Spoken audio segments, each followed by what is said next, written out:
be your host. Manitoba Agriculture's livestock and forage webinars will run monthly until April. We are glad you can join us for today's presentations, which will be recorded so you can view them at a future date. If you have any questions during the talk, feel free to submit them by typing them in on your computer, and we will do our best to have them answered. In our special edition webinar last month, we talked about cattle marketing with CanFax, how to deal with stressful times in farming by the University of Guelph, and winter and summer alternative watering systems with Calves Solar. If you missed this webinar, you can still watch it on Manitoba Ag's website on the YouTube channel under StockTalk. The province just announced the Invasive Swine Eradication Initiative project, which will help mitigate the threat of disease spread by invasive pigs, particularly the highly contagious African swine fever. Wild pigs will be corralled and euthanized to help protect the domestic pig herd health and help prevent crop damage and damage to the province's natural resources. In 2021, Canadian beef exports were the second highest on record, up 20% in volume and 37% in value, worth $4.4 billion. Exports accounted for 49.6% of Canadian beef production. Cattle futures are up and meat prices, including beef, are all higher in the grocery store, yet prices to cattle producers haven't improved much. To help explain this and give us a 2022 cattle market update and outlook, we have Rick Wright of Rick Wright Cattle Consulting to talk to us. Rick used to be a cattle buyer with Heartland Livestock, and last year was hired by Jameson Gilroy Livestock, Canada's biggest livestock broker, to set up the Manitoba marketing network. Welcome, Rick.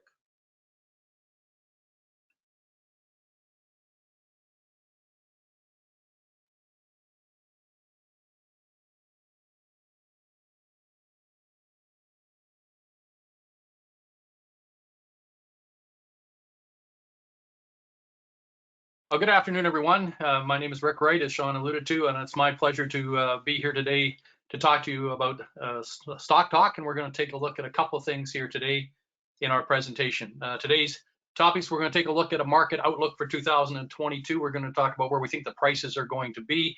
And also a week or so ago, Sean asked me to add on to the end of the presentation about managing shrink. So we're going to take about 10-15 minutes at the end of the presentation to talk about shrink and shrink management. So when we are asked to do a presentation on the market outlook and what the prices are going to be, we always talk about supply and demand. And I think it's important as cattle producers that you understand what the supply and demand is and what kind of an effect it has on the market prices moving forward. So what is demand? Well, demand for feeder cattle is influenced by the cattle feeding and backgrounding industry, and it's totally related to the economic conditions that are happening within those sectors when it comes time to purchase the cattle or when they're marketing their cattle. Now, the demand for feeder cattle comes from three major areas. The cattle feeding industry, which of course is located mostly in Alberta, Ontario, somewhat in Saskatchewan. Those are finishing lots that take the cattle from 800 pounds right to finishing weight. There's the backgrounding industry, and it's quite prevalent here in Manitoba and Saskatchewan. In Manitoba, that's our bread and butter, is backgrounding. We have a lot of cattle here in Manitoba feedlots that are owned by investors from outside the province that put weight on them and take them into the finishing lots when they get to be in that 900-pound range. And of course, the third and final one is the grazing industry, and that's the cattle that go to grass for the summer. That market is starting to fade away a little bit as we see less grassing operations in Manitoba due to the high cost of running a land operation. And just isn't sustainable to put grass cattle on a lot of those pastures anymore. So what else affects demand? Well, the components that fit into this part of the formula, of course, it's the cost of gain. In addition to the cost of gain, which is the feed cost, we have to include interest, which we think is going to change here fairly shortly. Yardage, death loss, the buying and selling costs, your veterinary and induction costs all go into the cost of gain. Now, while these costs are important to the individual feedlot operator, the prices of these inputs don't change as often as the feed cattle or as the feed prices do for the cattle. And we found that this year where the feed prices went through the roof, and it had quite an effect on the cattle market. Other negative influences on the demand for cattle, of course, we get labor destruction or disruptions, and we had that with the COVID-19 at the packers. We had quite a go on it. When the second wave came, there was an awful lot of packers that had to shut down or reduce their chain speed, their processing areas, because they didn't have enough employees to come. We certainly are seeing that starting to get back into normal circumstances again. But just before Christmas, we had again another outbreak at a number of the packing plants that slowed down the amount of cattle they could kill. Now, what happens because of that is then all of a sudden we have a bottleneck in the fed cattle. They're not moving out of the feedlots. That's not opening up space for new inventory to come in. We've got large numbers of cattle that are ready for sale, and because they don't have any place to put them, some of the feedlot operators had to sit on the sidelines. We've had a distribution and the supply chain breakdowns. The trains were running anywhere from 7 to 10 days late, bringing in feed inventory into Alberta. That caused some concerns at some of the feedlots. We had truckers that were running behind schedule because of a lack of trucks around. Of course, the border situation with the mandated vaccines did have a bit of an impact on it as well, especially the empty trucks coming back from the cattle deliveries and getting DDGs and feedstuffs across the border. Federal regulations also kind of got in the road here a little bit and will get in the road at times. Right now, we're facing reduced hours for our export crossings. CFIA has basically put on a new schedule as to when and how often they'll sign export crossing papers. On the American side, USDA has a shortage of veterinarians, so now we're at one time pretty used to shipping cattle 7 days a week across the lines. Now it's certain days at certain crossings and certain hours, and it certainly put a bottleneck on going across the lines, and that's making a bit of an impact on the cow and bull market. And it's certainly we've got lots of American demand in Manitoba for the heifer calves right now. Transportation costs and fuel increases, they've gone up. And to give you an idea as how much it's gone up, supply and demand on the trucking industry here right now, we went from 10 cents a pound to ship cattle from Manitoba to Ontario. We are currently this week paying 15 cents a pound to send those same cattle. So that's a significant increase. And of course, that's going to come off the price of the cattle. Going west, we've had 2 small increases since the fall. We're expecting another increase to come before summer. And of course, one of the other things that's negatively affecting the markets is the export restrictions. Canada and a number of other companies over a BSE case suspended shipments of beef coming in. Pretty much everybody's back online, but China is a big customer, and certainly when they lead, some others follow, and that could have a negative effect. So there are 2 principal factors that influence the demand for cattle, and one is the slaughter cattle price expectations. Now, those expectations at any given time are based on 2 things. One, the current cash market, and the current cash market in the U.S. is hovering around that 125 to 130. And the second thing is the most recent quotations of the appropriate months on the cattle futures market on the CME. And those prices are adjusted for the Canadian exchange rate, and a Canadian basis is worked into the price. So if we take a look down the road, and this is for April of 2023, we see that it's sitting here at about $1.5305, and this was last week when I put this slide presentation together. So we took that U.S. price on a live steer at $1.27 exchange. That would put the Canadian price of that steer at $194.37 with no basis in the formula. You broke that back to 60% yield, it would be $3.24 on the rail Canadian. Now that looks pretty darn good, and it looked really impressive. But in this past week, we've seen prices for this spring's cattle exceed the $3 on the rail delivered as well. During the length of the time on this contract, it's had a spread from a low of 136 to $157.10 American. So it shows you that there's a lot of movement in these things, and every time they move for any more than a day, we'll see some kind of an impact on the demand for the feeder. If we go to the feeder cattle for this fall, this is based on 800-pound steer. We're looking at $186.77. The Canadian price with the $1.27 exchange would come out to $237.19. There's no basis in the calculation, so if you took $15 a hundred off for the basis, we'd be still well over $1 or $2.20 on an 800-pound steer. Now we're getting 800-pound steers at $2.20 in October of this year. I don't think we're going to see too many people complain that are selling. The complaining will be coming from the guys that are having to buy them. You know, the feeder cattle market, if we take a look at what happened last year, the prices at the 2021 were way higher than we expected despite the high feed costs. You know, pen space late in the fall was a major problem due to that bottleneck in the fed cattle market that we were talking about. And we also had a lot more imports of feeder cattle from the US than we've had before. And these were beef cattle that were coming into Canada. So of course they put a little bit of a tax on the supply coming in. The heifer steer spread was wide as it always is, and the farmers are always disappointed in that. It was 30 cents to 4.35 in the fall on a 6-weight heifer. Today versus 6-weight steer, we're still running at 30 to 35 cents. You know, one thing that we saw in the fall that we hadn't seen for quite a while is we had more Canadian cattle feeders, and they were starting to feed cattle in the US. And the reason that they were sending their cattle down to feed cattle in the US was the cost of gain. It was about 20 cents per pound less to feed a steer to finish in Nebraska than it was to feed them in Alberta. And of course, we had the opportunity for maybe a little more competitive bidding on the fed cattle, because in Nebraska, you may have up to 4 packers that would be interested in bidding on your cattle, where if you're in Alberta, you basically have 2 major players and 1 fringe player. Ontario buyers were very active on the Manitoba feeder cattle, and they're going to be very active on the cattle for the first half of this year for sure. And the reason being is that they have lots of feed in Ontario. Where we're short, they've got an abundance of it. So they want to get that feed used up, and they are very, very active on the market. Manitoba feedlots were full of Ontario-owned feeder cattle in the fall, and they're full of them again here right now for anybody that has room. Quebec, not as active in Manitoba as they have been in the past. A lot of fellows there just sold their corn on the high corn market and left the cattle pens empty there, or fed some cattle out here just to get out of the tax situation.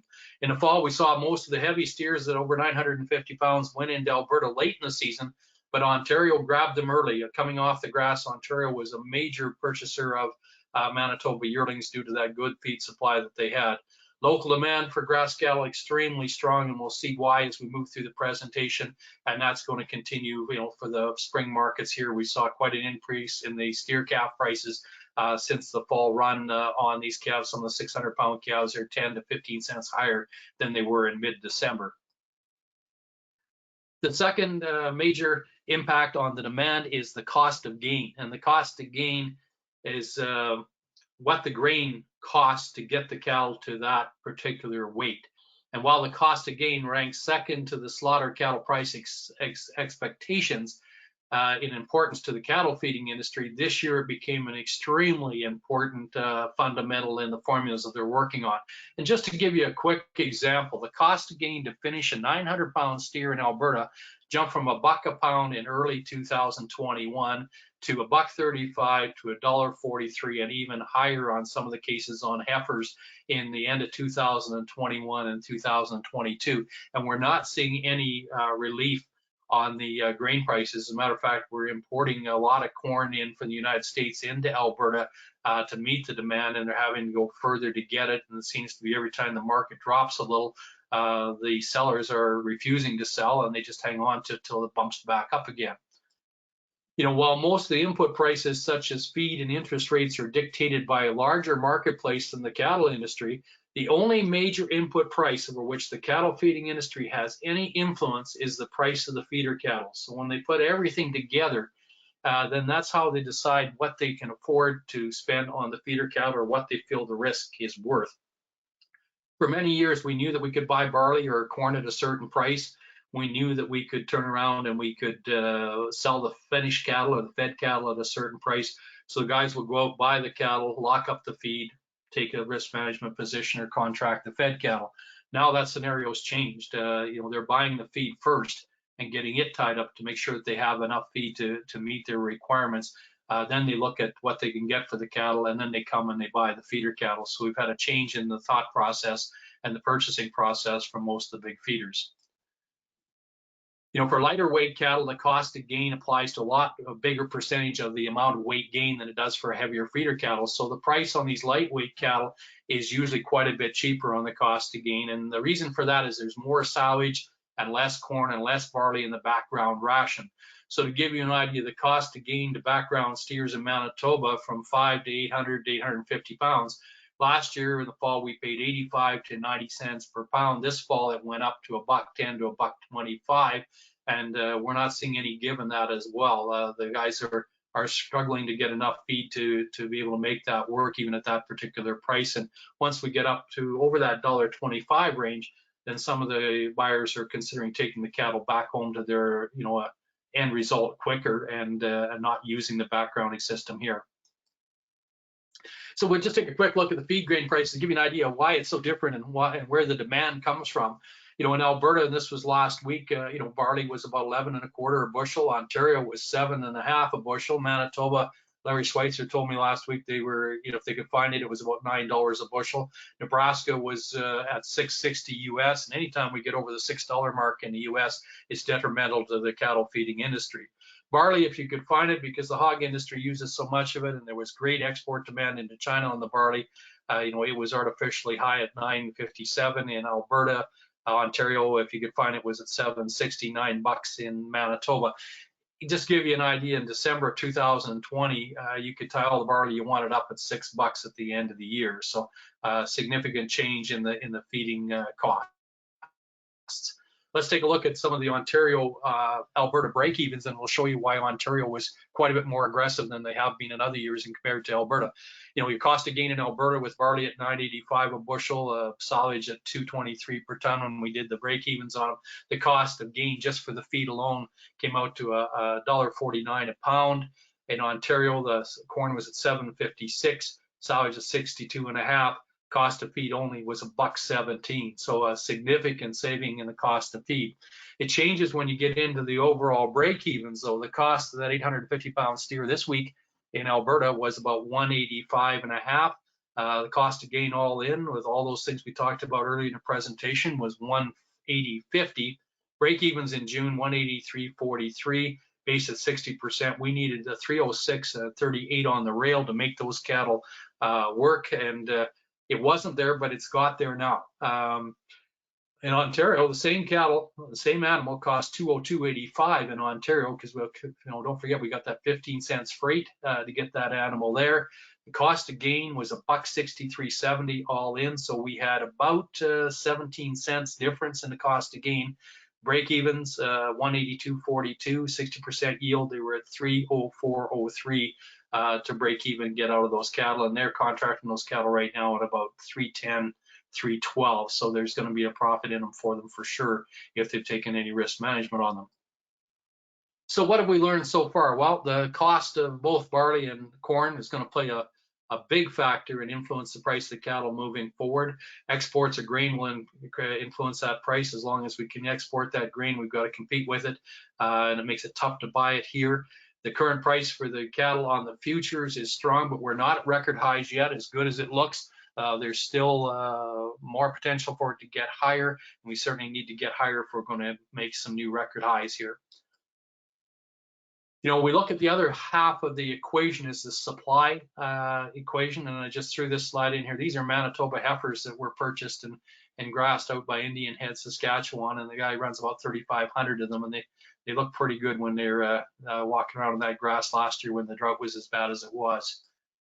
We're going to take a look now at the Manitoba inventory, and we'll look at Manitoba, we'll look at national, we'll look at the US side of it. But in Manitoba on July 1st, we had 1.7 million head of cattle on the farms. That included just over 400,000 beef cows.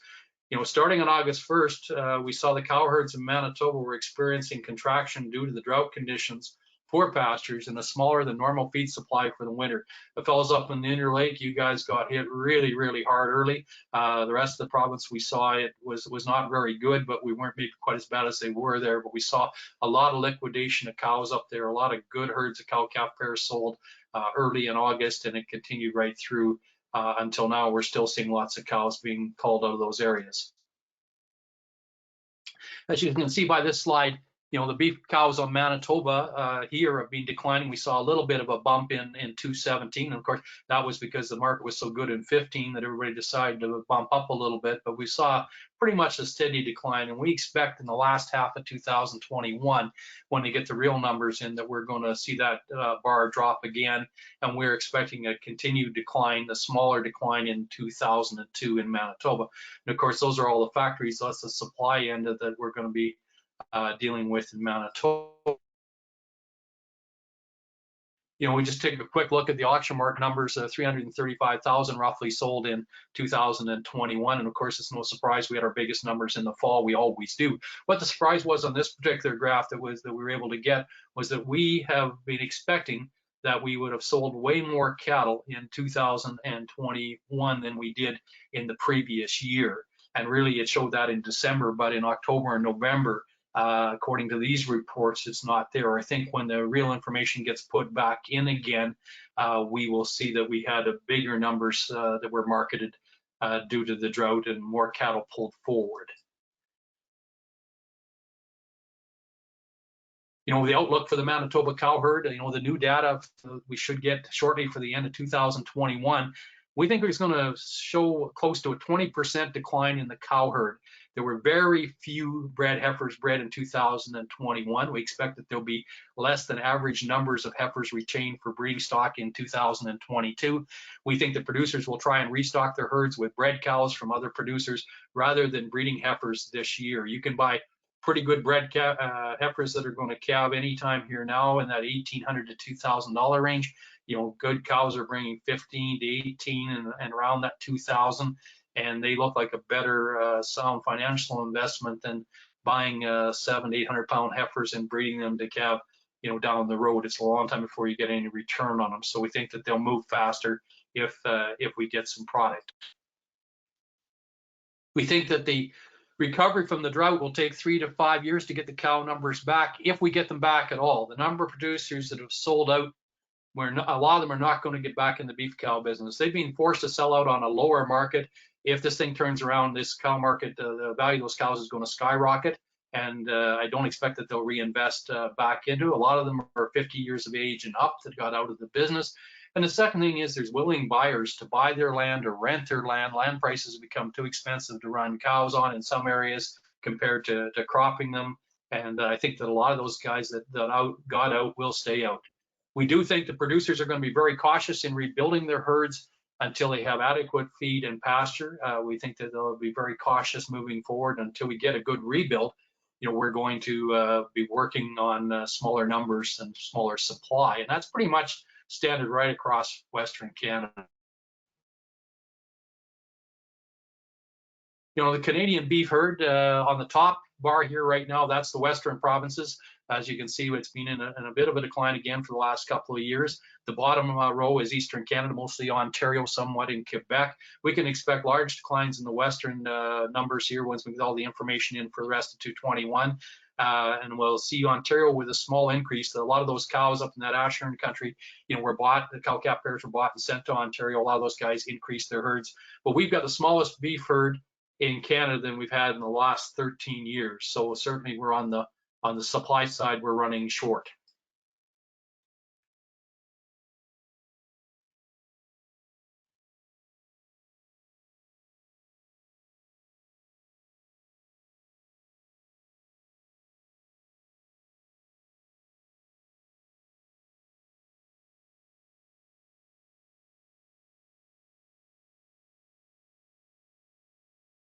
How you doing there, Rick? I can't hear your audio. Are you pausing?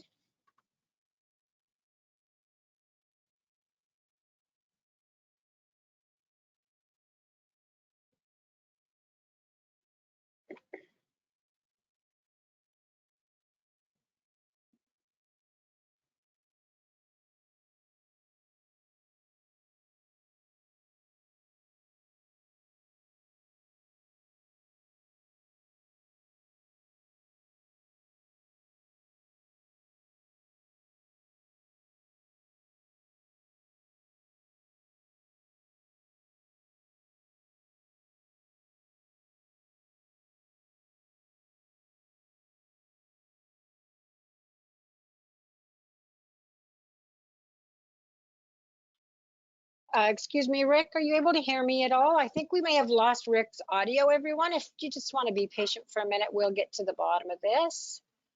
All right.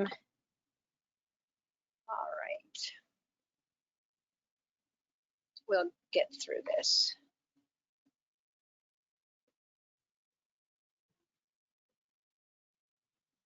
Just bear with us, and I'll try and get Rick's attention here.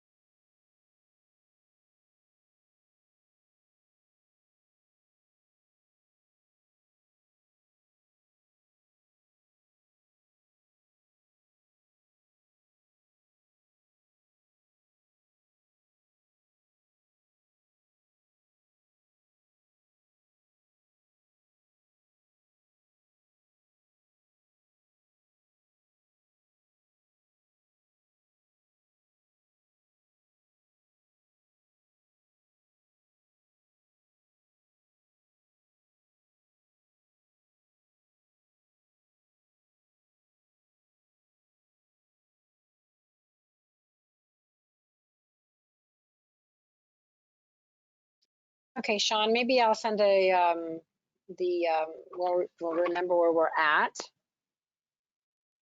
And Sean, maybe I can send the screen back to you. I'll give you a minute to give him a shout. Thanks for your patience, everyone. We've had a few challenges with internet today, as I think maybe it must be the cold weather, but we'll try and work through these issues.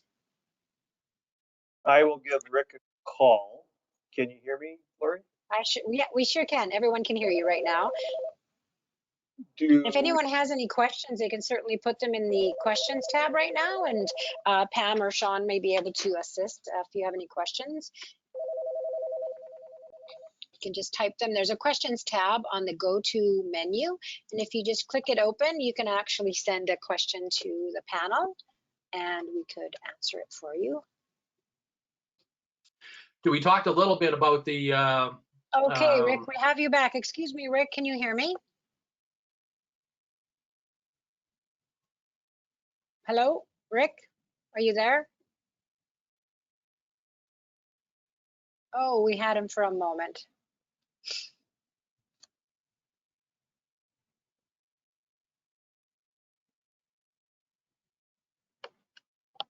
Okay.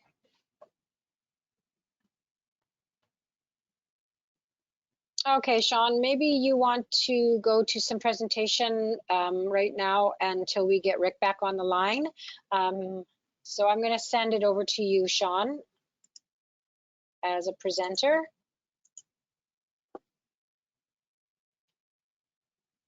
Hey, I have Rick on the phone. I'm not sure if we can do it through the phone and onto the computer or not, but my audio isn't the greatest either. It's actually not terrible right now, and at least I can hear you. Okay. Sound from here, or No, that's not going to work. It's not going to work that way. Rick, if you go to your original join link, there should be a phone number. You can also call in to have your audio on your phone and continue showing your presentation.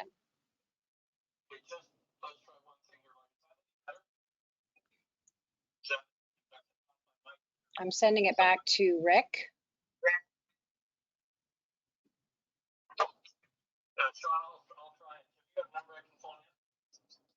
Just 1 second. Lori, what's the number for Rick to phone in? Just bear with me.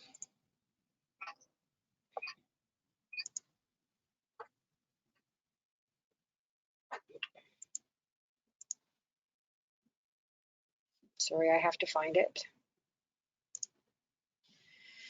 It is 1647 497 9385, and he'll have a panelist code 364 005 564.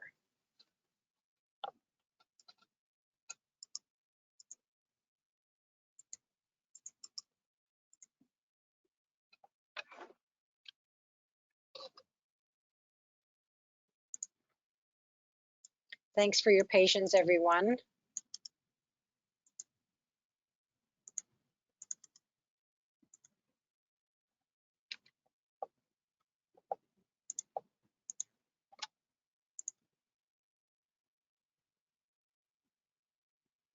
And Sean, if you're speaking to Rick, can you let him know he can accept to be show his screen again?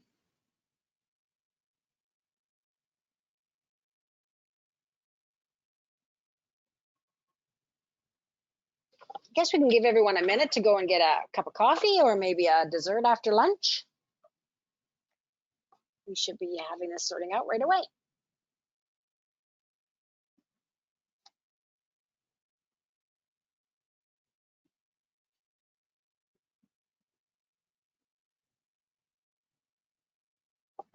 All right, I can see the screen now, Rick, and we'll wait for your audio to change up. Those years we had an influx of Holstein cattle coming into Western Canada to be fed out. Yeah, we're just gonna let this catch up, everyone.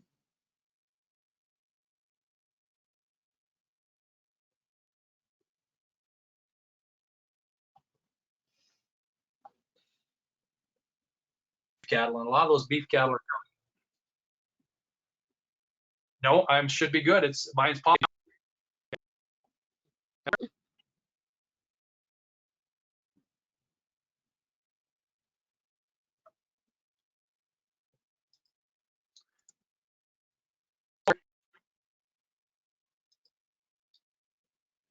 Are we there? Hello, can you hear me?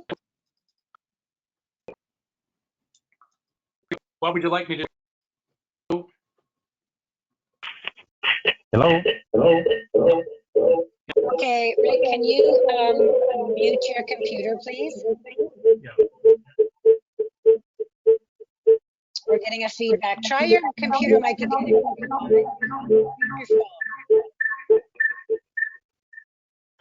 Is that better? Okay. Oh, that's beautiful. That's great. That works Okay. great.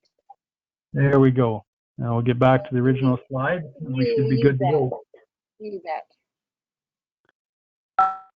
Thanks, everyone. Everyone stayed on patiently. They trusted us, Rick, that we'd get through this. There we go. I'm just gonna There we wait. go. I'm just seeing StockTalk. If you want to get that in presenter mode or slideshow mode, I should say. Oh, Okay. cute. Perfect. There we go. Okay, so we can continue? Yes, please, sir. Okay. Sorry about that, everyone. Technical difficulties. Anyway, we were just talking about, I'll go back to the last slide here that we had. We're just talking about the cow numbers. We expect large declines in the cow numbers in the west, while Ontario will show a small increase. You know, we've got the smallest herd of beef cows in Canada that we've had in the last 13 years. So certainly on the supply side, we're going to be short, and that should make it positive for the demand side. You know, we talked about the cattle were coming into Canada, and I just wanted you to take a look at this slide to show you how significant the numbers were that it came in. You know, in 2019, 2020, we had a lot of Holstein cattle that came into Western Canada that were being fed and finished here and harvested at the Western packing plants. That's pretty much come to a halt, but as you can see by the very right-hand side, we have a big increase in the cattle, and these are all beef cattle that are coming in, predominantly coming into Alberta and Ontario out of the U.S., so that has had a big impact on the supply side of the ratio. So the U.S. cow herd, it's down 5% in the last 3 years. That is 1.5 million beef cows, a huge number of beef cows that we saw decline. Again, they bumped with our numbers, the same kind of trends as we had in 18 and 2000. Started decline in 22, and we expect that decline to carry through into 2023 and beyond. One thing that really caught my eye was the heifer retention. You know, as of January 1st of 2022, it's estimated that heifer retention for bred heifers was down 3%. You know, and if you say 3% quickly, it doesn't sound like very much, but when you put it into numbers at 191,000 bred heifers that didn't make it into the cow herds, that is a significant decline. So we take a look at the, just hang on a second here. We look at the American inventory. You know, we got 30 million beef cows in the United States. As of January 1st, that was down 2%, 5% in the last 3 years. Calf crop was at 35.1 million head, and that's down 1% from 2020. The cattle on feed at the end of the year was 14.7 million, and that was up 6% from the previous year, but that 6% was mainly due to the drought, where we had a lot of cattle that wouldn't have come to town until 2022 in the first quarter, ended up in the feedlots in the last quarter of 2021. And if you remember back a few weeks when the on-farm feed report came out, we had a real devastating day on the futures the next couple of days. It was because of that 6% increase, but once they got it figured out as to why it increased so much, the futures rebounded and came back into a standard level. So we just take a look at the cattle and calves inventory on this chart. It doesn't tell you anything we haven't already told you, but what I wanted to show you was at the bottom of the graph in 2015, when we had the least number of cattle around in the United States, we also had the highest cattle prices that we had ever seen. We had record cattle prices in Canada, record cattle prices down there, and it was a great short-lived time for the cow-calf guys. And we have the potential to get down close to those 2015 levels again if we have another drought again this year. So we're experiencing what we think is going to be some very good times for the cow-calf guys in the future, for those that have the patience and the financial stability to be able to hang on. This graph's not very good, but it just shows you the available cattle supply in the U.S. For projection for 2022, and it's considerably less than 2021 and considerably less than it was in 2019. Again, short supplies, better prices. You know, Canadian slaughter, we were up 7% in our fed meat production. A lot of that was because we had heavier carcasses due to the bottlenecks at the packing plants. You know, we had a 6% increase in the fed steer harvest. We had a 9% increase in the heifer harvest to 952,000 heifers. That 9%, a lot of that was the replacement heifers and retained heifers that didn't get retained that went into the feedlot industry. Cow slaughter was up 12% at 450,000. Bulls were up 29% at 17,000. Exports of fed cattle and slaughter cattle, including the cows, were 8% below what we had before. We were at 446,000 exported. Of course, a lot of that was because of the demand that we had here in Canada. The packers were making huge money on their harvest.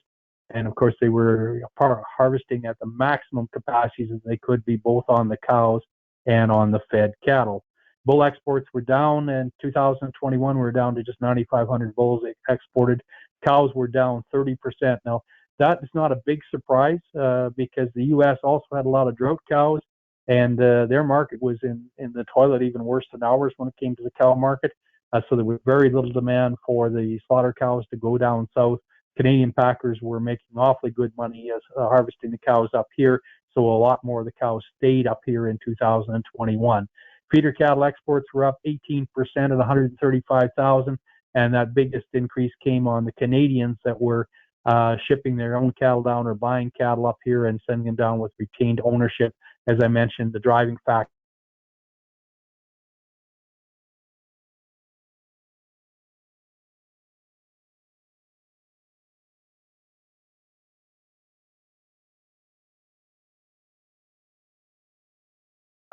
the gray line is the 3-year average on where we were at, and just shows you how many more we were harvesting here. If you look at the gray line on the real dip was when we ran into those COVID problems at the plants, when some of them had to actually shut down for a few days. So current fed cattle prices, the fed yearlings, heifers off the grass, market ready.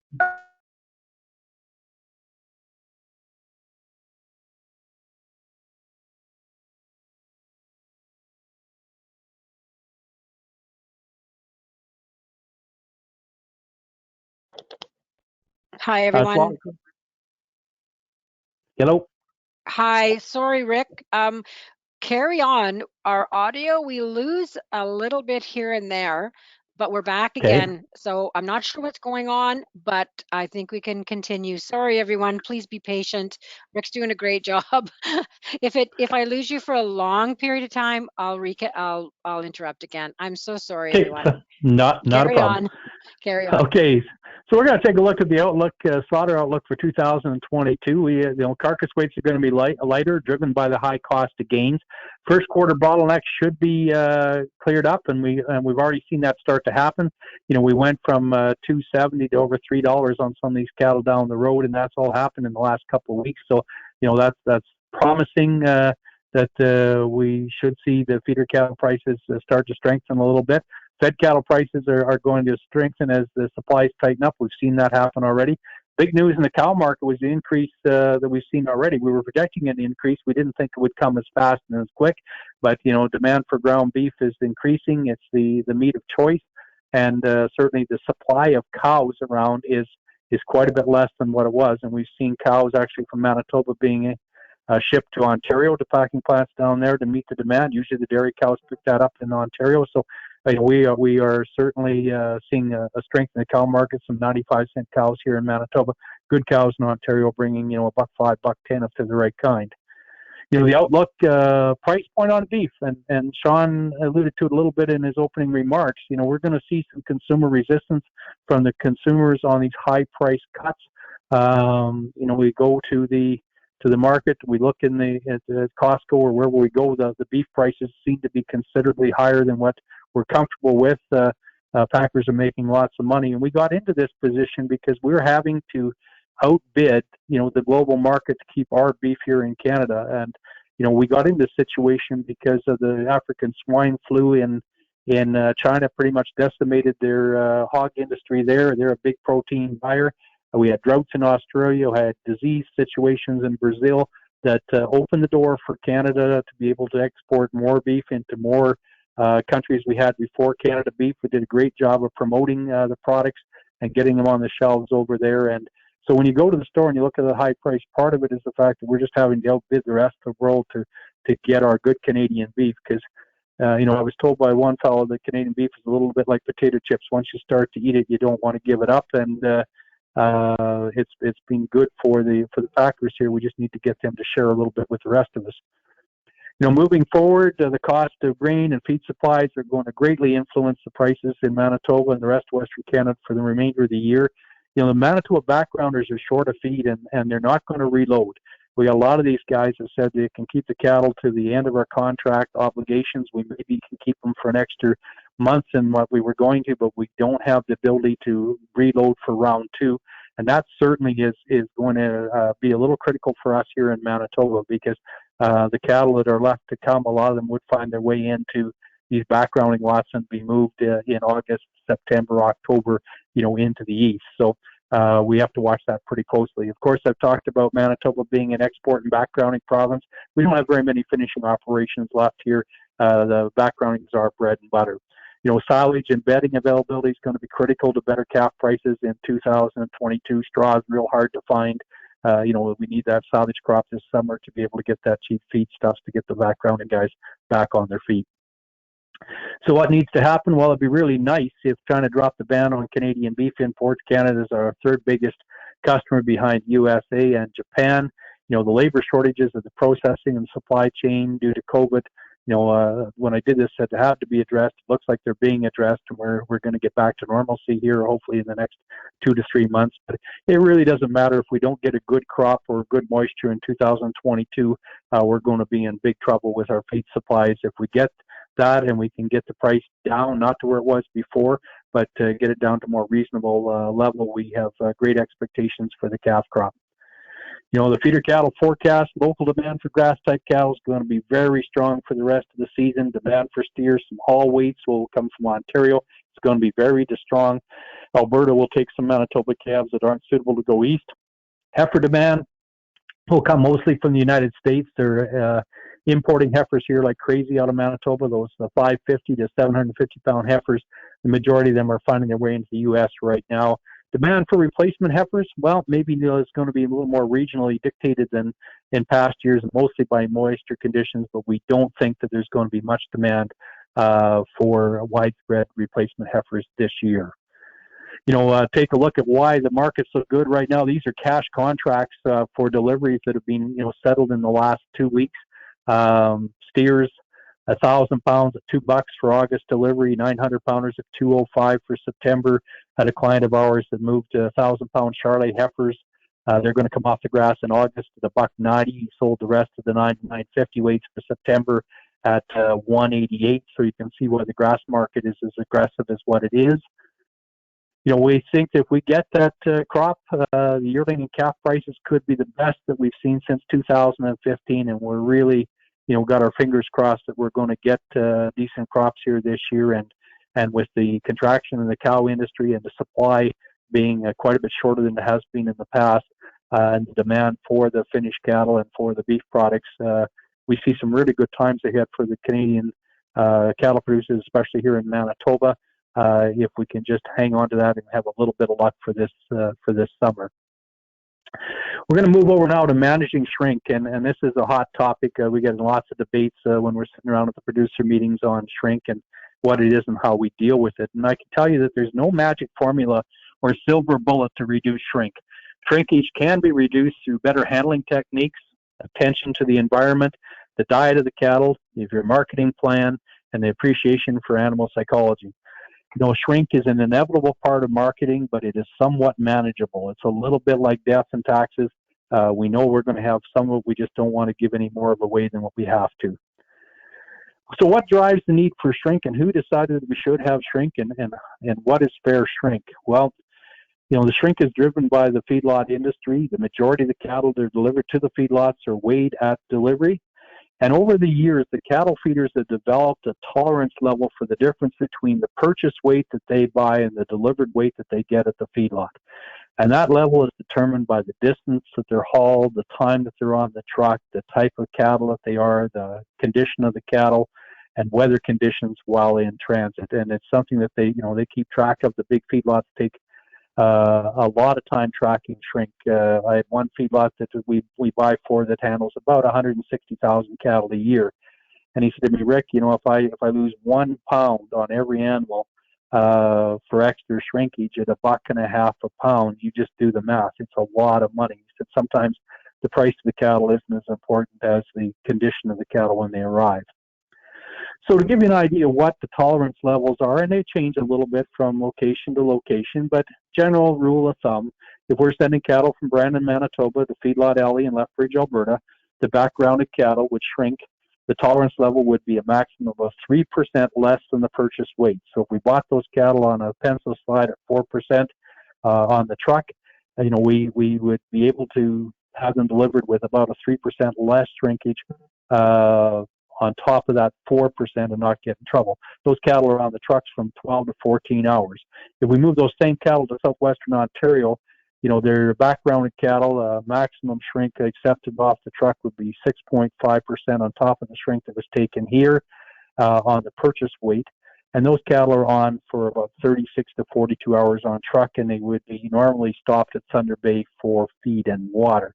So if we exceed that 3% into Alberta, and these are backgrounded cattle, out of the feedlots, or 6.5% on top of the shrink we've already taken, we're going to get a phone call from that feedlot operator, and he's going to want an adjustment on the price of the cattle. So we have to understand what shrink is, and there's 2 types of shrink. There's gut shrink and there's tissue shrink. And so we'll take a quick look here at the 2 of them. Gut shrink, well, that's the loss of the digestive system contents. That's mostly manure and urine.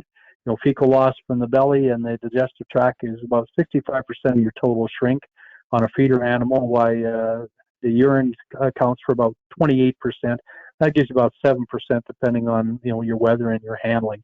Most of your shrink's going to occur in the first 4 hours from weaning, handling, loading, and transport. Gut shrink can be recovered somewhat by putting the cattle back on feed and water. The time that it takes to recover that shrink and how much of it's going to be recovered will be based, on the age of the cattle, the condition of the cattle, and the weight and type of cattle. Every set of cattle do a little bit different. The second type of shrink that we talk about is we call it secondary shrink, and it's tissue loss, and it's a loss of fluid from the cells. Tissue shrinkage occurs after holding the cattle off feed and water for an extended period of time. It also occurs when the cattle are subjected to stress, extra stress in hauling. It becomes a bigger factor than the gut shrink when the cattle are on the truck for extended periods of time. And since it's an actual loss of tissue, it's quite a bit harder to replace, and it's more prevalent in finished cattle that are going to the packing plants long distances, especially in the summertime. So for the topic of discussion today, we're going to talk basically about gut shrink and not about the tissue shrink.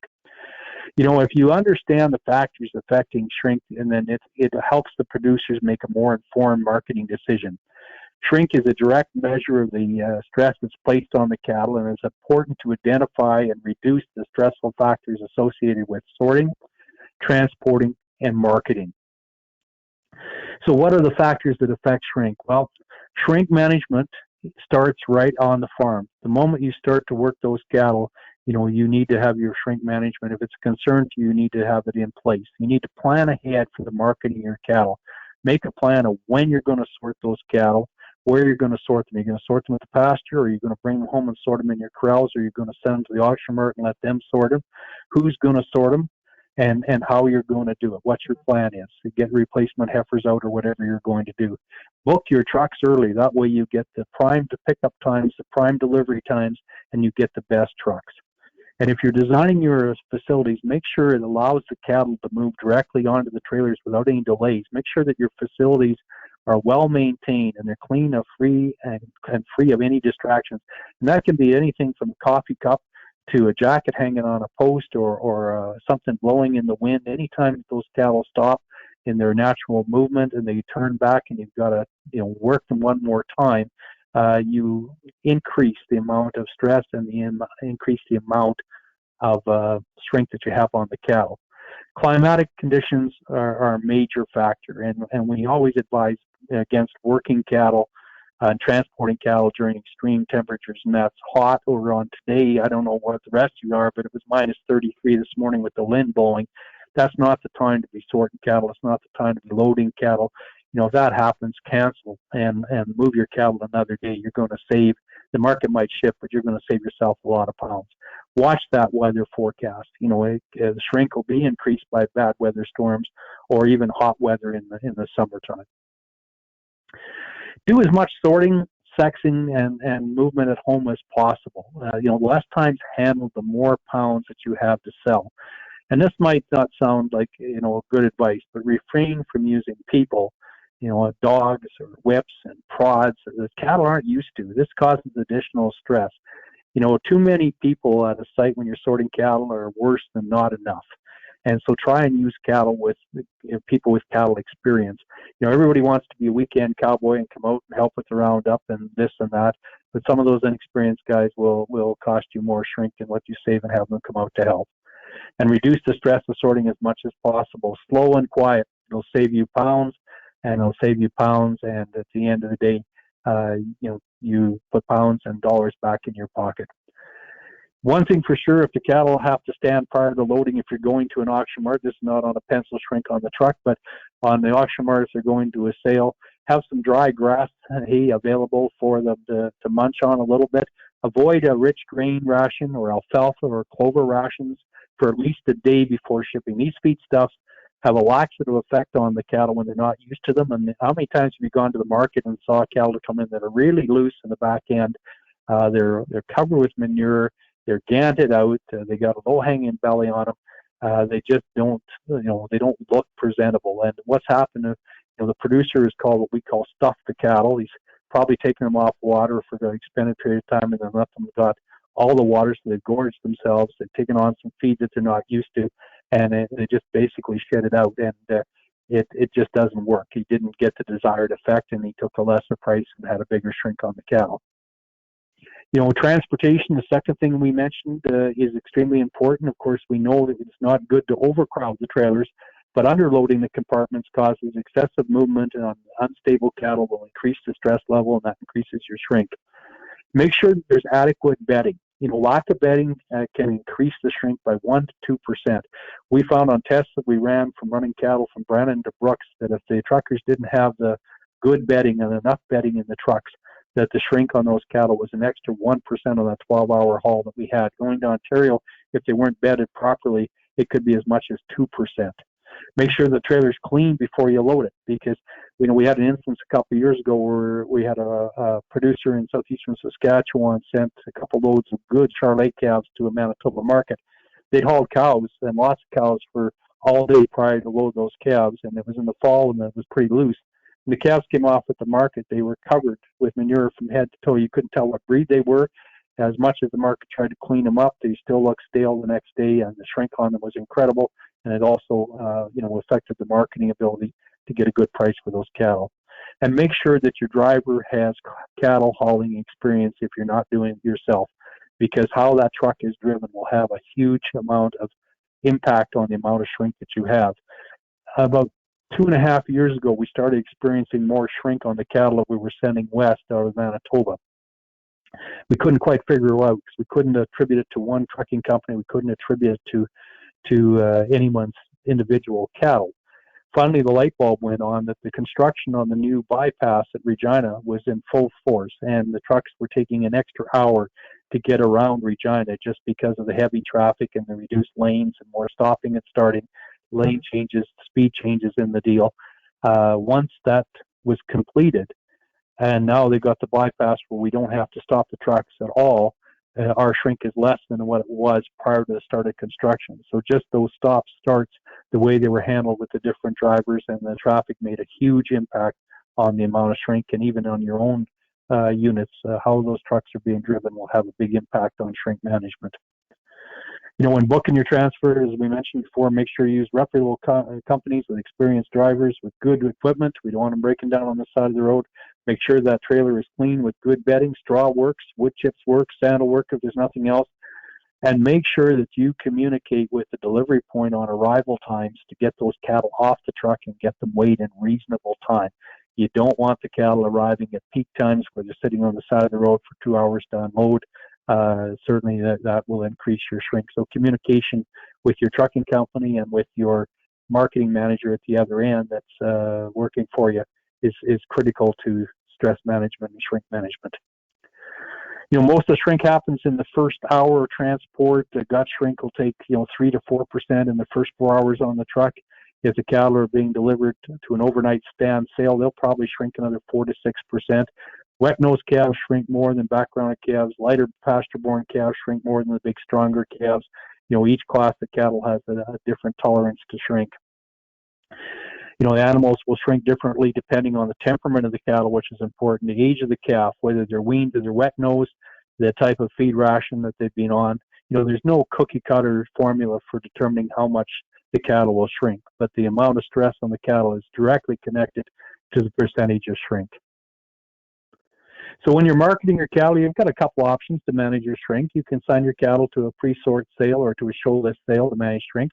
The cattle are weighed on delivery or close to on delivery with a pencil shrink taken out.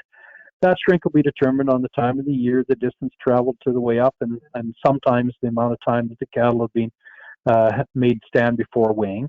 Book your cattle in at the market to get a time to avoid sitting on the truck for any longer than needed. Again, good communication with your marketing agent and transporter is critical.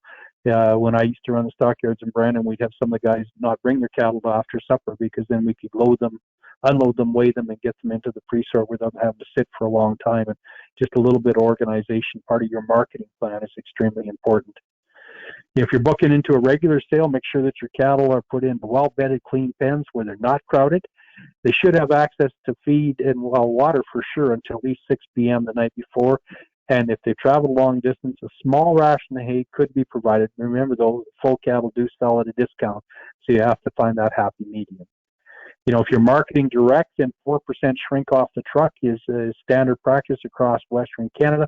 That's weighed on the truck with a slick bunk. Now, what's slick bunk mean? Well, it's basically the cattle receive their regular feed on the day prior in the morning. They're not fed again that day.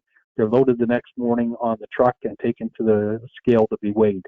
If you're going on a pencil shrink on truck, make sure that the scale is certified for trade and that the entire truck can fit on the scale.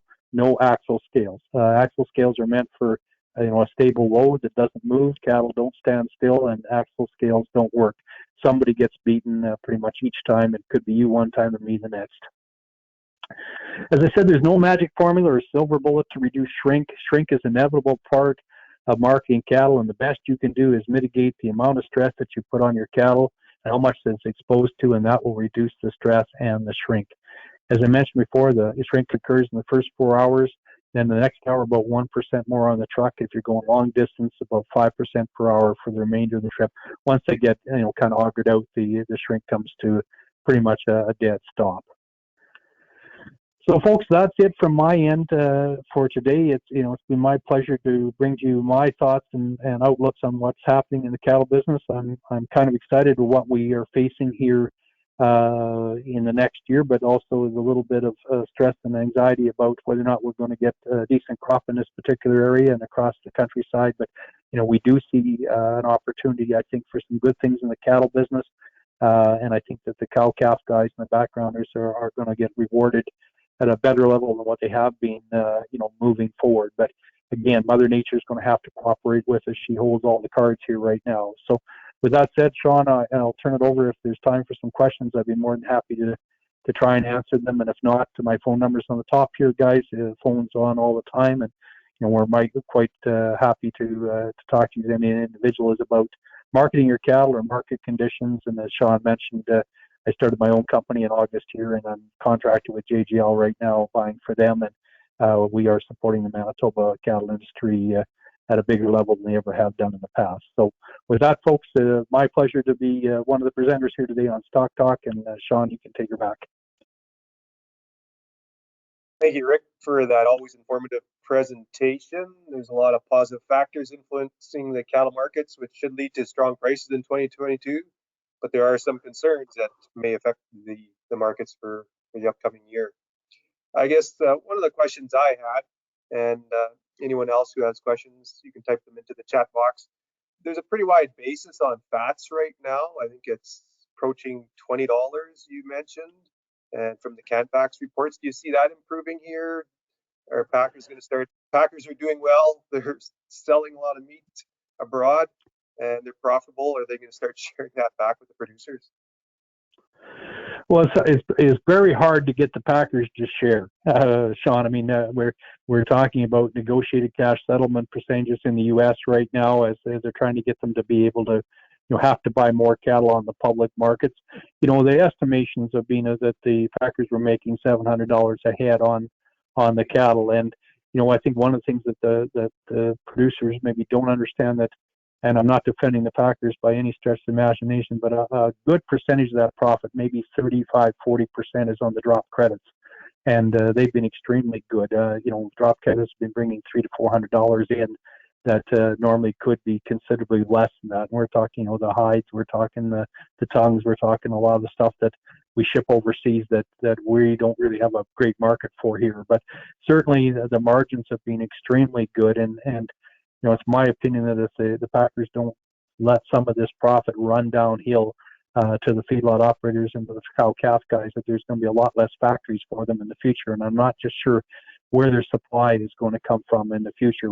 It's the supply, the shortage of supply right now, that's driving this market to be as good as what it is. And so certainly as those numbers decrease, there's only so many cattle. We're not going to be able to bring cattle up from the U.S. forever. Demand's going to be quite strong there, and if the exchange moves against us, that will dry up as well, and that'll make the Alberta feedlots for sure, and the Ontario feedlots somewhat even more aggressive. So, there's lots of potential out there for sure. Okay, thank you.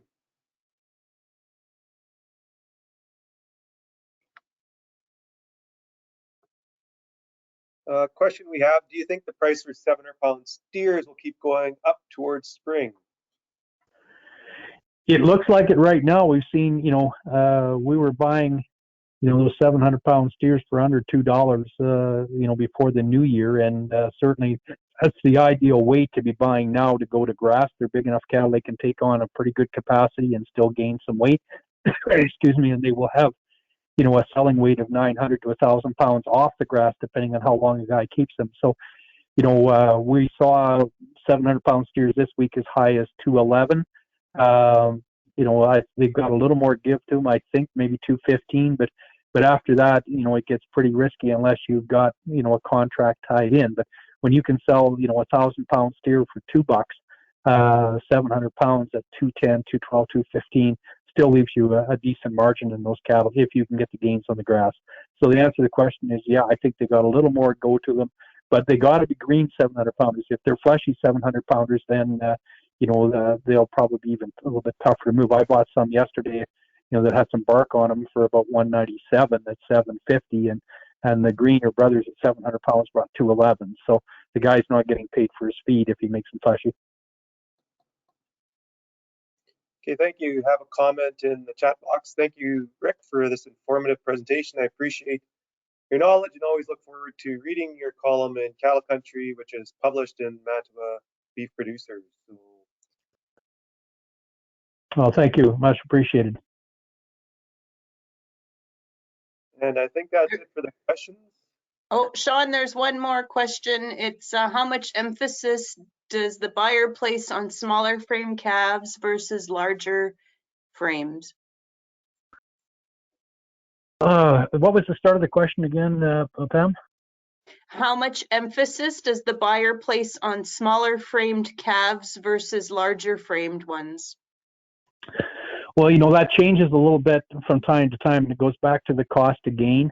When the grain is really cheap, we can make the cattle really big, and so a large frame allows us to put on a bigger carcass and make those fed cattle even bigger. When we got high priced here right now, we'll move them a little bit quicker, and it's more than the frame. It's going to be the, efficiency of the animal. How do they convert, the genetics? How do they perform in the feedlot? And, first and foremost, we are always watching the health on the cattle. We had a lot of wrecks this fall on the calves that were bought. The cattle stayed out in the pasture longer because the pastures were good.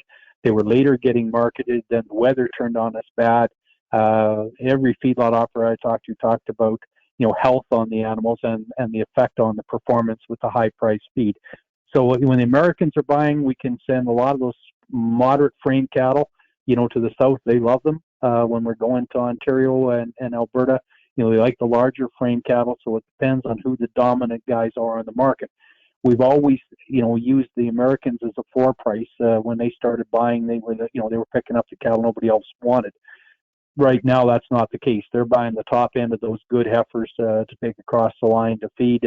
And the reason they're getting away with it is the cost of feeding the heifers is considerably more than feeding the steers. And with the high price of cost of gain is way higher on the heifers than the steers. So when we're 20 cents cheaper in the U.S., that makes them even, more optimal to buy those kind of cattle and bring them across. So I hope that answers your question, but frame depends on who's buying at that particular time, but health and the amount of flesh on the cattle is more important to us.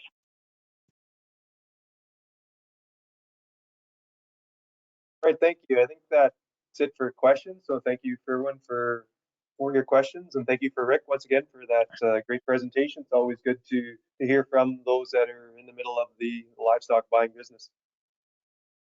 Well, thank you, Sean, and I will tune out. Thank you. So some recent changes have been made to the agri-recovery drought assistance programs, making more feeds eligible, and extraordinary expenses have been added as an eligible cost. So to tell us more about the changes and give us a feed, transportation, and herd management program update, we have Juanita Klopp, who is a livestock specialist with Manitoba Agriculture. So I'd like to welcome Juanita. Thanks, Sean. So I'm going to go over the main highlighted changes that have occurred under the Livestock Feed and Transportation Program, and those are the extraordinary expenses, and then we've also expanded the eligible feeds list for the program. Sorry. So previously, if you apply to the Feed and Transportation Drought Assistance Program, you'll see the boxes that don't have the highlighted new, but we have added, and it was released February 2nd, the extraordinary expenses component of the program, which I'll go into more detail. And so it is a one-time declaration of extraordinary expenses due to the drought and can be submitted from expenses that occurred or were incurred from June 1st of 2021 to March 15th, 2022. Eligible feed list was expanded, and what we've added, the first three categories there was to previous in the program, and we now have added, the program's added feed additives and premixes, molasses-based products, vitamins, minerals, oils, and fats. So very well-rounded list of eligible feeds to maintain the breeding herd of those animals over the winter and even through if they need to be supplemented on pasture. So to get into more details about the eligible extraordinary expenses, as I said, you can now submit a one-time declaration. And so there's four sort of categories for these expenses. So it was for rental of extra pasture, forage, crop acres for livestock feed, and to utilize that extra pasture, any purchases for temporary fencing to supplement your overall grazing. So again, just want to reiterate that it's extraordinary. So it's above normal, what you would do in a normal year or an average year due to the drought, seeking out more grazing. Also, because of the drought, definitely we know that producers had to haul water, so that is now an extraordinary expense that can be declared. Hauling water to your livestock, to the breeding herd. Harvesting the feed you produced on your own acres that you do not normally use for livestock feed. So harvesting costs due to that. And then transportation the feed that you produced yourself from distant locations. So if you had to access extra pasture, extra cropland, or extra forage acres above and beyond what's normal, so you're renting those acres not normally rented or grazed to produce livestock feed in the summer or fall of 2021. That can be declared. Any temporary fencing or supplemental for supplemental grazing, so fencing materials and or energizers can be declared as an extraordinary expense. Harvesting acres that you do not normally use for feed, so if there was any extra acres seeded to produce livestock feed, crops that may have been seeded as a cash crop but harvested then for feed, and so maybe sloughs, ditches, or other acres were harvested, and maybe feed harvested from acres that you do not rent, own, or lease. And then annual crop regrowth, so any of the regrowth that could have been then salvaged for feed. So those would be costs incurred, could have been custom harvested, or if you used your own equipment, you can then claim the fuel and paid labor for your own equipment use. Sourcing water for your livestock, the breeding herd, custom hauling and custom pumping, rental of any pumps or water lines to get the water to the livestock, fuel and paid labor to use your own equipment can be declared. So transporting your feed that you produced on your own, there is a minimum distance for that trip is 40 kilometers loaded, and up to the first 600 kilometers of the trip can be claimed. So that can be custom hauled and or fuel and paid labor to use your own equipment. The program does limit that, and it should be limited to the ton kilometer rates for the purchase feed component of the program. So that would be found in the guidebook. So just to highlight it again, the extraordinary expenses, the eligible costs are rental of acres for grazing and feed production, temporary fencing materials and energizers, custom harvesting, hauling and pumping, and fuel and paid labor for using your own equipment. What are some ineligible items? Ineligible would be in-kind labor, equipment depreciation, repair, infrastructure, so it doesn't really cost, like in the picture there, for digging wells. Reduced yield, it's not covered. Lost market value or cost of purchasing a feed are not in this extraordinary expense component.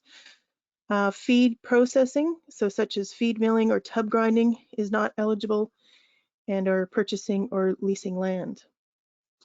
So within this component of the program, there is a per breeding head limit applied to the calculation of the payment. For beef and dairy cattle, bison, elk, and PMU horses, it is capped at $133.33 per head. For the smaller ruminants, the sheep and goats, it's capped at $26.66. So the total value of the extraordinary expenses is capped based on these limits.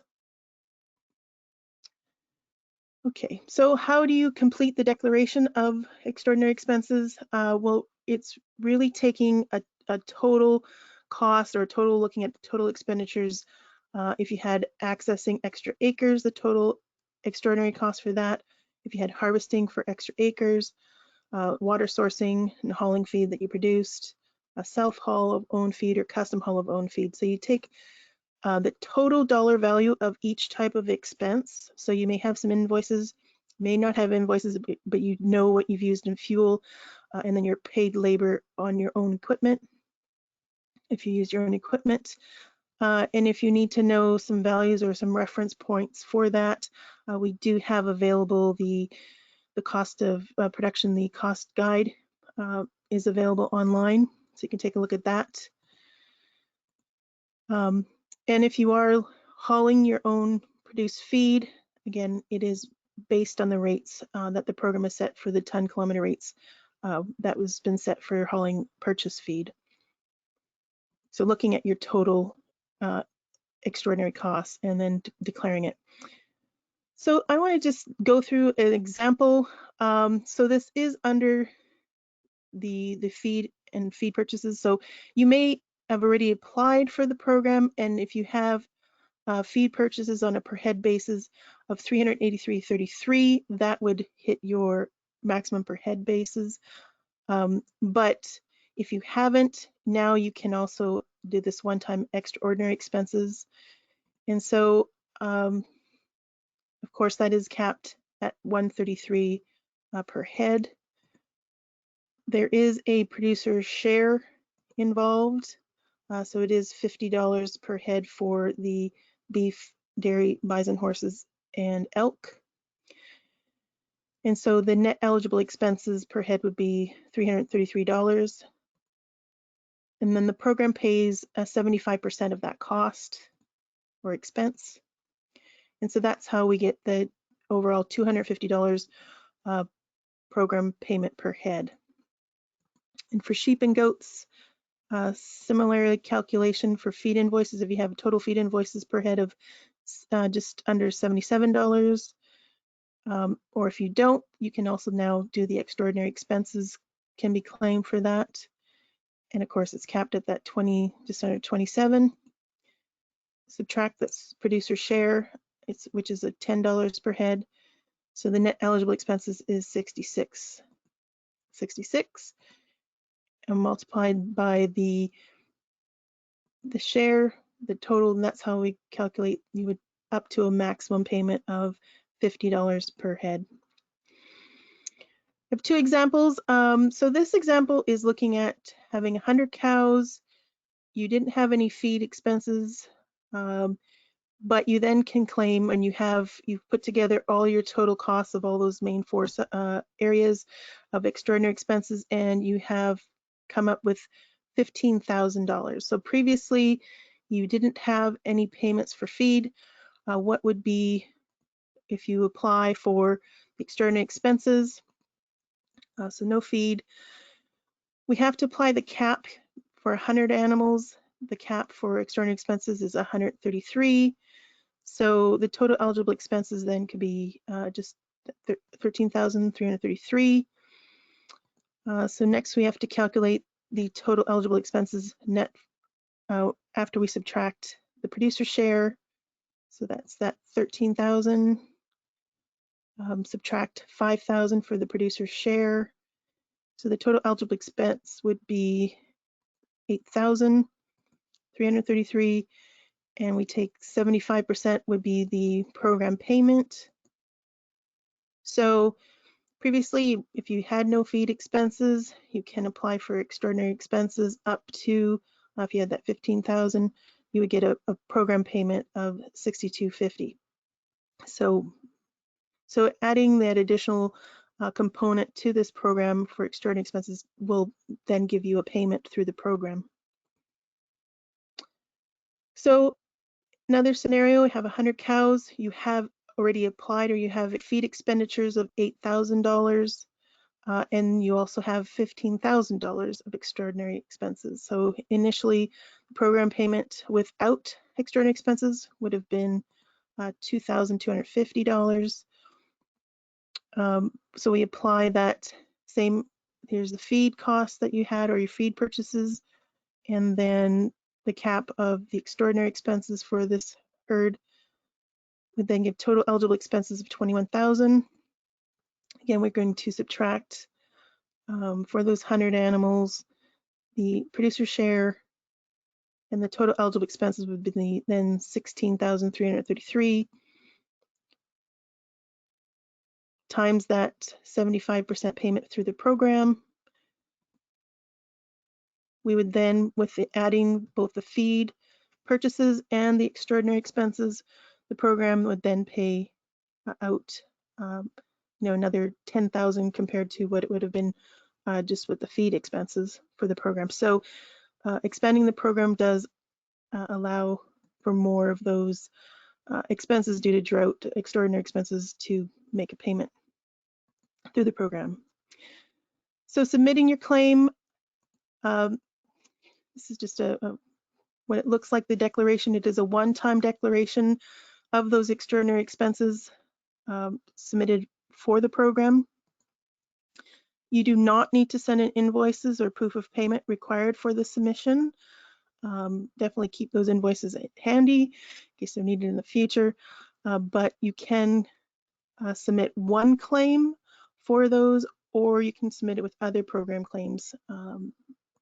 However, if this is your first time submitting a claim to the Ag Recovery drought programs, you will need to submit an eligible breeding animal declaration so that it can then be used to calculate your payments, obviously, because it is to maintain that breeding herd from June 1st to March 15th of 2022. So we have updated a number of the application packages and support tools for the Ag Recovery programs. There is the updated program guide, which has a lot more detail. We also have that declaration is online to be filled out. And there is also a couple of YouTube videos going through this in a little more detail. But we do have how to apply and some eligibility requirement, what is eligible, and then how to calculate the payments, all of these supporting documents on our website. So that's just a high overview. I don't know if there's any questions. I will try to accommodate them. Thank you. Thanks, Juanita. And producers still have until middle of March to make any of their feed purchases, and they have until middle of April to get their program applications in for processing.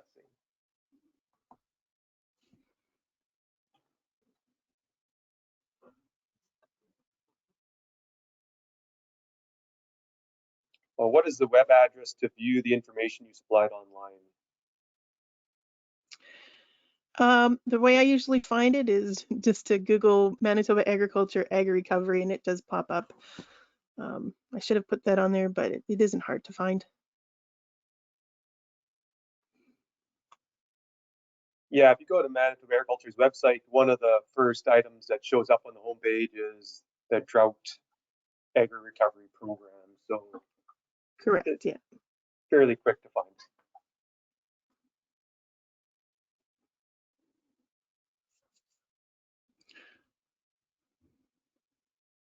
And that looks like that's it for questions. I don't see any more, so thank you to Anita, and thank you to Rick for presenting today. Just have a couple more slides we'd like to share with you. Lori, if you can make me the presenter.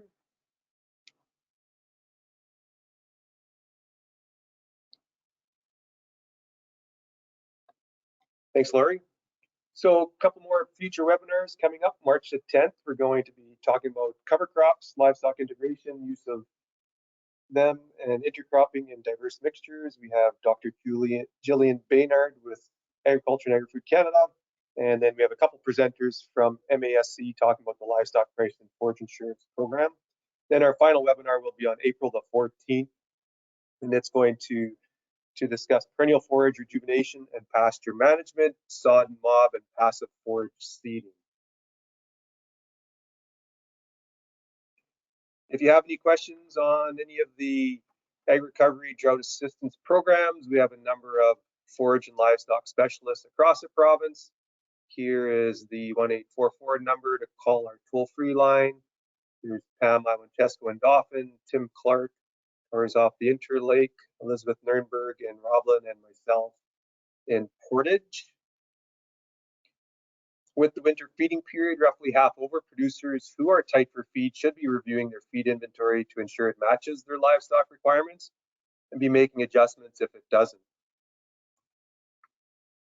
I work with a number of producers who are extended grazing, corn grazing, swath grazing, or bale grazing. These are a couple pictures from the MBFI site, the Manitoba Beef and Forage Initiative north of Brandon, just taken yesterday. With all the snow and wind this year, there has been some concern with feed losses and drifting. As you can see, it actually wasn't as bad as I thought it would be on the very north end. There was probably about 8 rows of corn that were drifted in, but for the most part, the cows have been cleaning up the corn quite well, and I'm sure the colder weather has increased their hunger and how much that they're actually cleaning up. There's also been more deer damage this year, not only in some of the extended grazing, but also in the feed yards. So if you do have any damages, there is the Wildlife Damage Compensation Program through MASC, so you can contact them and they will come out and adjust your damages either in the field if it's corn or bale or swath grazing, or if it's damaging the feed in the yard. This is a picture of some of the corn grazing that the cows were doing at MBFI. So yes, there's always going to be some residue. That residue are nutrients that does go back into the land. The other comment I wanted to make is on bale grazing. It has been more challenging this year with the snow and cold. You want to ensure there's adequate shelter when we get some of those cold, blustery days. With that severe wind chill, it does take more feed and energy to keep those cows producing and not losing weight. So provide some temporary shelter. The portable windbreaks work good if there isn't natural bush, providing the natural shelter.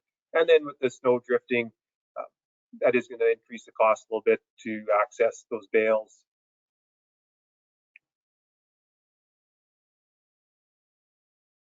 So here's our website. If you're looking for drought assistance information or any information on the different livestock and forage programs are available, or any type of livestock and forage extension information. Or you can contact one of the 10 MASC offices across the province, and they can get in touch with any of the Management Agriculture staff as well. So that concludes today's Stock Talk. Thank you for joining. I hope you will join us next time on March the 10th. Have a great day and stay warm.